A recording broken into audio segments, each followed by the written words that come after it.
അങ്ങനെ എറണാകുളത്ത് നിന്നുള്ള ആ കാഴ്ച നമ്മൾ ഇന്നലെ കണ്ടു. നമ്മളെല്ലാവരും പലരും പറഞ്ഞു ആ എയർഹോണൊക്കെ നശിപ്പിച്ചത് നല്ല കാഴ്ചയായി. നമ്മുടെ ഗതാഗത വകുപ്പ് മന്ത്രി ഗണേഷ് കുമാറിന്റെ നിർദ്ദേശപ്രകാരമാണ് MVD ഈ പിടിച്ചെടുത്ത എയർഹോണുകൾ റോഡ് റോളർ ഉപയോഗിച്ച് മോട്ടോർ വാഹന വകുപ്പ് നശിപ്പിച്ചത്. അതായിരുന്നു ഇപ്പൊ കണ്ട സീൻ. പക്ഷേ ആ സീൻ വിട്ടപ്പോൾ ഒരു പ്രശ്നമുണ്ട് കേട്ടോ.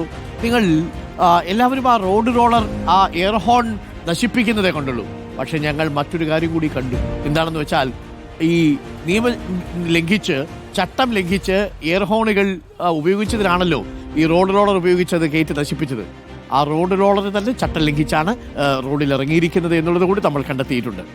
ഈ റോഡ് റോളറിന് പൊല്യൂഷൻ സർട്ടിഫിക്കറ്റ് ഇല്ല. കാലാവധി ജൂൺ 4-ാം തീയതി അവസാനിച്ചു എന്നാണ് രേഖകൾ പറയുന്നത്. ജൂലൈ, ഓഗസ്റ്റ്, സെപ്റ്റംബർ, ഒക്ടോബർ ഇത്രയും നാളായിട്ട് ഈ റോഡ് റോളർ നിരത്തിലിറങ്ങിയിരുന്നത് പൊല്യൂഷൻ സർട്ടിഫിക്കറ്റ് ഇല്ലാതെയാണ്.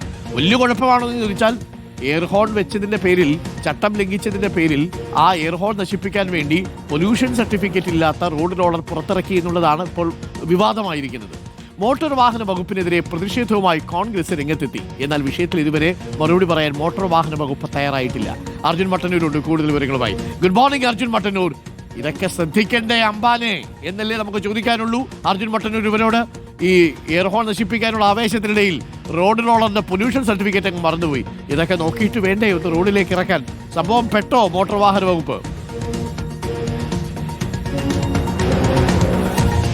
Good morning doctor Arunkumar. പെട്ടു എന്ന് തന്നെ പറയേണ്ടി വരും. മാത്രമല്ല, ജ്യോതികുമാർ ചാമക്കാല പറയുന്നത് പോലെ ശബ്ദ മലിനീകരണം നിയന്ത്രിക്കാൻ വേണ്ടി വായു മലിനീകരണം ആകാൻ പറ്റുമോ എന്നതാണ് ജ്യോതികുമാർ ചാമക്കാല ചോദിക്കുന്നത്. സമാനമായ ചോദ്യമാണ് സമൂഹ മാധ്യമങ്ങളിലും നിരവധി പേർ ചോദിക്കുന്നത്. ഇന്നലെ നമ്മൾ കണ്ട ദൃശ്യങ്ങളിലുള്ളതല്ല. അതിന് മുൻപ് ആദ്യഘട്ടത്തിൽ പിടികൂടിയ എയർഹോണുകൾ ഒന്നടങ്കം നശിപ്പിച്ച ഒരു രംഗമുണ്ടായിരുന്നു. അത് ഒരു റോഡ് റോളർ ഉപയോഗിച്ചുകൊണ്ടാണ് നശിപ്പിച്ചത്. KL 4P4925 എന്ന നമ്പറിലുള്ള ഏതാണ്ട് 21 വർഷത്തിലേറെ പഴക്കമുള്ള ഒരു വാഹനമാണ് അത്. ആ വാഹനം ഉപയോഗിച്ചാണ് ആദ്യഘട്ടത്തിൽ പിടികൂടിയ എറണാകുളത്തെ എയർഹോണുകളെല്ലാം തന്നെ മോട്ടോർ വാഹന വകുപ്പ് നശിപ്പിച്ചത്. പക്ഷേ പരിവാഹൻ സൈറ്റിൽ കയറി ആ വാഹനത്തിന്റെ പൊല്യൂഷൻ സർട്ടിഫിക്കറ്റ് നോക്കിയപ്പോഴാണ് ജൂൺ 4-ാം തീയതി കാലാവധി അവസാനിച്ചതായി കാണുന്നത്. അതിനുശേഷം ഇതുവരെ അത് പുതുക്കിയിട്ടില്ല. ആ വാഹനം ഉപയോഗിച്ചാണ് കഴിഞ്ഞ ദിവസം ഇത്തരത്തിൽ മോട്ടോർ വാഹന വകുപ്പ് എയർഹോണുകൾ പൂർണ്ണമായി നശിപ്പിച്ചത്.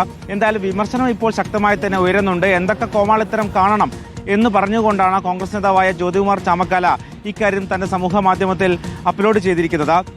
എന്തായാലും വിമർശനം ഒരു ഭാഗത്ത് തുടർന്നുകൊണ്ടിരിക്കുകയാണ്. ഇതുവരെ ഈ വിഷയവുമായി ബന്ധപ്പെട്ട് മറുപടി ലഭിച്ചിട്ടില്ല. കഴിഞ്ഞ ഒരാഴ്ചക്കിടെ സംസ്ഥാന വ്യാപകമായി വലിയ പരിശോധനയാണ് എയർഹോണുകൾ പിടികൂടാൻ വേണ്ടി ഗതാഗത വകുപ്പ് നടത്തിയത്. ഇതിന്റെ ഭാഗമായി ഏതാണ്ട് 4.5 ലക്ഷം രൂപയോളം പിഴയും ഈടാക്കിയിട്ടുണ്ട്. പക്ഷേ ഇത്തരമൊരു പ്രശ്നം ഇപ്പോൾ സമൂഹ മാധ്യമങ്ങളിലും മറ്റും വലിയ ചർച്ചയായി തന്നെ തുടരുന്നുമുണ്ട്. അരുൺകുമാർ. Okay, thank U.